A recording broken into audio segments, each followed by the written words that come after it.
Yo, what's going on, guys? It's Aaron from ChewOnThat Apologetics, and I'm back with another video. Obviously, can't get your weekend without watching me. So, the video that is going to be being made today, right, is that it's probably something.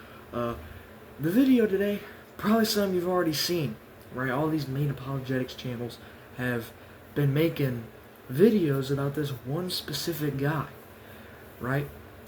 He's a Muslim, an Orthodox Muslim, the Orthodox Muslim, right? And I'm just going to be going through a video of his and just kind of refuting his claims, just his claims that he made. And, you've probably already seen this, but is it really a video if I didn't make a video about it? So first point, alright, or really not first point, is I'm just going to be going through this video, refuting claims that he's made, just kind of like stuff that he said that's just false. You know the drill. So yeah, let's get right into it.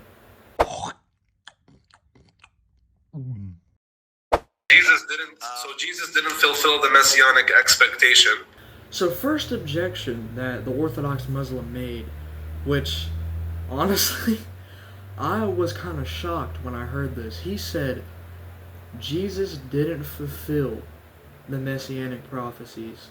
Not only is he wrong, but he's wrong on about like 20 different accounts. It's honestly insane at how wrong he is. And this is the first thing he said. I'm surprised that if this person, right, because this live stream is about Christianity is false, like defend your religion. So if this is a Christian who is up here, this guy on the right, he should have pounced on Libiano immediately. Because I would have been like, whoa, pump the brakes, fella. What do you mean? Jesus fulfilled about dang near every Messianic prophecy in the book.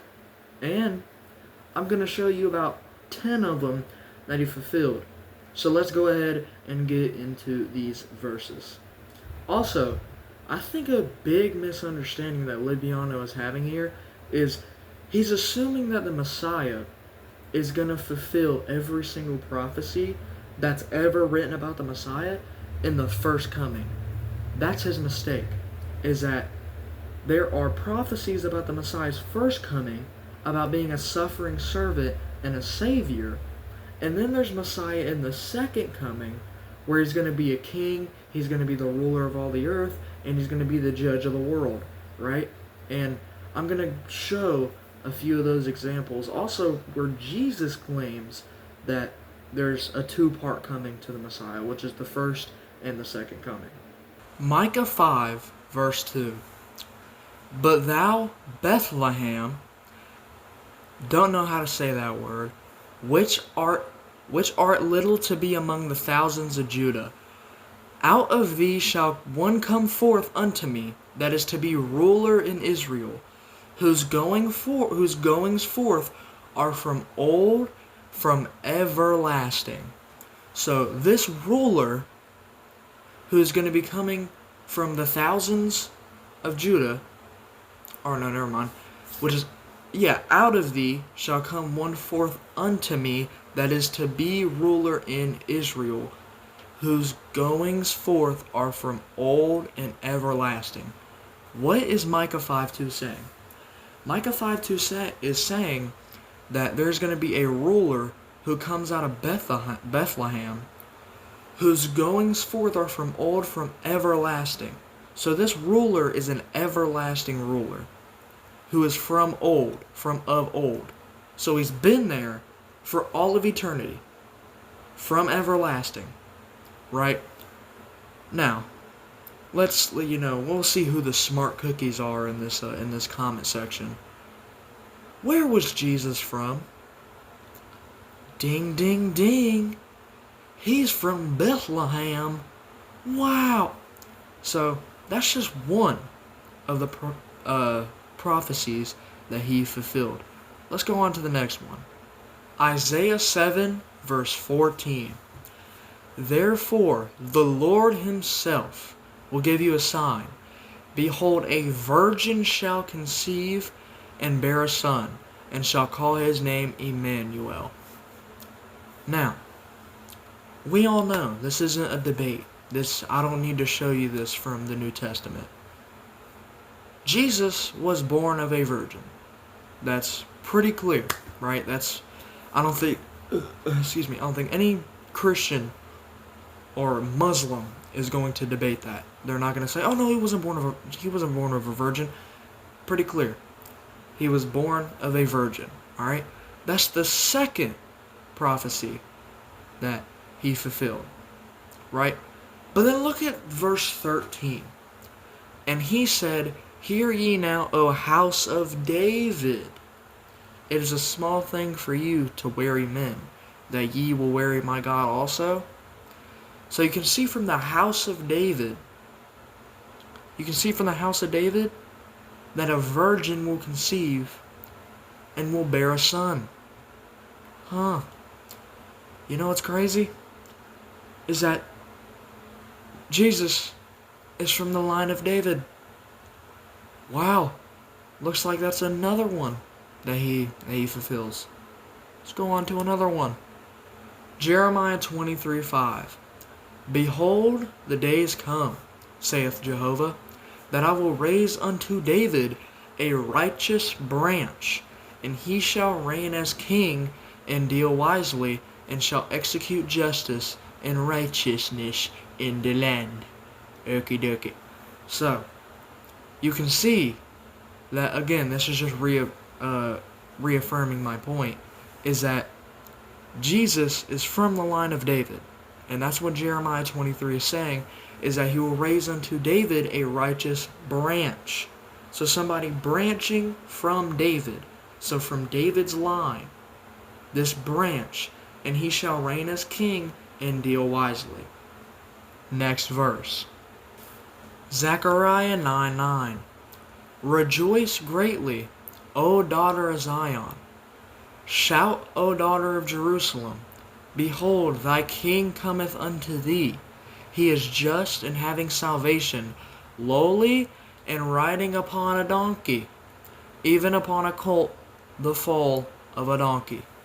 Now, I would say what the ASV says, but I hope we all know that an ass is just a donkey. And as a matter of fact, you know what is even funnier is that it says, thy king cometh unto thee, he is just and having salvation, lowly, he's riding a donkey. So, this king is just, and he's bringing salvation. He's having salvation, he's bringing it, and he's riding upon a donkey. Now, the other three verses were pretty obvious that Jesus was from that, but let me show you where Jesus fulfilled this one. Matthew 21, verses 4 to 5. Now this is to come to pass, that it might be fulfilled which was spoken through the prophet, saying, Tell ye the daughter of Zion, behold, thy king cometh unto thee, meek and riding upon a donkey, and upon a colt, the foal of a donkey. Right? And the disciples went and did even as Jesus appointed them. So Jesus tells them to go grab him a donkey, right? They bring the donkey and the colt and put on them their garments, and he sat thereon. So Jesus sits on this donkey, and Matthew is saying that Jesus was doing this to fulfill the prophecy in Isaiah that we just read. So that's another one. Now I'm just going to give you one more. There's a lot, but I'm just going to give you one more. And I said unto them, If ye think good, give me my hire, and if not, forbear. So they weighed for my hire 30 pieces of silver. And Jehovah said unto me, Cast it unto the potter, the goodly price that I was prized at by them. And I took the 30 pieces of silver and cast them unto the potter in the house of Jehovah. What is this saying? pretty much it's saying, is this guy, right, he's saying, if ye think good, give me my hire, which means, if you think I did good, give me what you think I'm worth, right? Give me my salary, give me what you think I'm worth. They gave him 30 pieces of silver, okay? And he was mad at this. He was mad. That's why in 14 it says, then I cut asunder mine own staff, even bands, that I might break the brotherhood between Judah and Israel. So you can see he's angry about how much they paid him, because he felt betrayed. He was like, you think I'm only worth 30 pieces of silver? Is this starting to sound familiar? I hope so. Because let's go to where Judas betrays Jesus for 30 pieces of silver. Matthew 26, 14 to 16. Then one of the 12, who was called Judas Iscariot, went unto the chief priests, and said, what are ye willing to give me, and I will deliver him unto you? And they weighed unto him 30 pieces of silver. And from that time he saw opportunity to deliver him unto them. What is this saying? This is saying that Judas went to the chief priests, and he said, what are y'all willing to give me so that I can give Jesus over to you, so that you can kill him? And they weighed 30 pieces of silver, right? So to them, it was worth 30 pieces of silver. Or to Judas, Jesus' life was only worth 30 pieces of silver. And then from that time on, he sought opportunity to deliver him unto them. So you can see how Jesus is constantly fulfilling prophecies throughout his life. Constantly, right? Now, let's go to just one that is going to be in the second coming. Daniel 7, 13 to 14. I saw in the night visions, and behold, there came with the clouds of heaven one like unto a son of man. And he came even to the Ancient of Days, and they brought him near before him. And there was given him dominion, and glory, and a kingdom, that all the peoples, nations, and languages should serve him. His dominion is an everlasting dominion, which shall not pass away, and his kingdom shall not be destroyed, that which shall not be destroyed.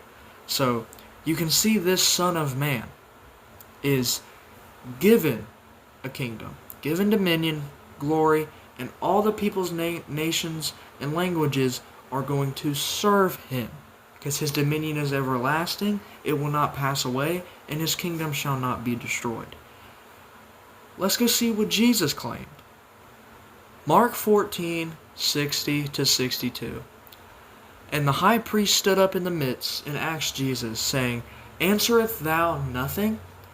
What is it which these witness against thee? But he held his peace, and answered nothing. Again the high priest asked him, and saith unto him, art thou the Christ, the Son of the Blessed? And Jesus said, I am. And ye shall see the Son of Man sitting at the right hand of power, and coming with the clouds of heaven. You see what he claimed? He's claiming to be the very Son of Man in Daniel 7. But listen. And ye shall see the Son of Man sitting at the right hand of the Father, and coming with the clouds of heaven. This is a future event. This isn't something that's happening now. This is something that's going to happen when Jesus comes back. So when he came in his first coming, he wasn't, sitting at the right hand of the Father yet. We saw that after his resurrection, right? So these were something that were fulfilled not at his first coming. So, yeah. Now, let's get back to the video. So how did he prove that he's the newest revelation? Doing the miracles and doing the other things. Good. And speaking from the way he was speaking, no? Good. He did miracles. He prophesied signs, wonders. Okay? Mm-hmm. I want y'all to pay attention. Notice what he's about to say. Notice what he's about to do. Listen. That's how he proved his prophethood. Do you agree? Yeah. So if you take this criteria and you apply it to the Prophet Muhammad, then you have to also believe in the Prophet Muhammad. Why? Because for every one miracle Jesus does, there's 10 of the Prophet Muhammad. See what he just did? He just lied to this man's face. Now, if Orthodox Muslim is as knowledgeable as he claims to be, then surely he knows the absolutely fatal mistake that he just made. Let's go ahead and address it. Orthodox Muslim made a fatal mistake. He said that for every one miracle Jesus did, there's 10 of Muhammad. Police be upon him. So, let's see what his Quran actually says. Chapter 3, verse 49 of the Quran. And make him a messenger to the children of Israel, who will say, Indeed, I have come to you with a sign from your Lord, and that I designed for you from clay, like the form of a bird, then I breathe into it, and it becomes a bird by permission of Allah. And I cure the blind and the leper, and I give life to the dead by permission of Allah. And I inform you of what you eat and what you store in your houses, indeed, and that is a sign for you, if you are believers. So, this is telling us pretty much a bunch of the miracles that Jesus does according to the Quran. He makes a bird from clay, and he breathes into it, and it becomes a live bird. He cures the blind, the leper, and he gives life to the dead, and he informs you of what you eat and what you store in your houses. So, these are pretty, amazing miracles, right? So, let's go look at the miracles of Muhammad. Chapter 17, verses 90 to 93. And they say, We will not believe you until you break open for us from the ground a spring, or until you have a garden of palm trees and grapes and make rivers gush forth within them in force and abundance. Or you make the heaven fall open upon us in fragments, as you have claimed, or you bring Allah and the angels before us. Or you have a house of ornament, i.e. gold, or you ascend into the sky, and even then we will not believe you in your ascension, until you bring down to us a book we may read. Say, Exalted is my Lord, was I ever but a messenger. Notice, they are demanding miracles from Muhammad, right? Now, notice Muhammad's response. He doesn't say, I've already given you a bunch of miracles. What are you talking about? He says, Exalted is my Lord. Was I ever but a human messenger? He goes, Was I ever but a messenger? I don't have any miracles. Was I ever but a messenger? He doesn't deny that he doesn't have miracles. He doesn't say he has miracles, but he says, Was I ever but a human messenger? So notice what Libiano did. He's making these claims out of ignorance, either out of ignorance or he's lying. I'm going to give him the benefit of the doubt. I can't speak English. I'm going to give him the benefit of the doubt and just say that he didn't know this. Even though it is kind of hard to believe. But I'm going to give one more verse that also shows that he didn't have miracles. Chapter 6, verse 37. And they say, Why has not a sign been sent down from his Lord? Say, Indeed, Allah is able to send down a sign, but most of them do not know. So, Muhammad's response is not, Allah already sent down a sign. What are you talking about? Right? He just says, Allah is able to send down a sign, but most of them don't know. He's able to, but I guess he just hasn't. So, yeah, it's pretty clear from the Quran that Jesus had great miracles, but it appears that Muhammad had none. Notice what he did, you guys. This is very important. That was like 10 seconds maybe of Libiano speaking to this guy, and he lied twice. Pretty big lies, right? So, that's just kind of what I wanted to make this video about. Now, I will make a part 2, or however many parts needs to be made, kind of just breaking down this specific video about how Libiano has lied or was just flat out wrong. Because there's a lot of instances, a lot of, parts that you can make just from this video alone. But yeah, I hope you guys enjoyed this video. if you did, make sure that you hit that like button and subscribe. And yeah, again, thank you guys for 100 subs. I know it's already been a few days since then, but I mean, man, have we been growing rapidly? It's honestly kind of insane. So yeah, thank you guys so much, and that's something to chew on.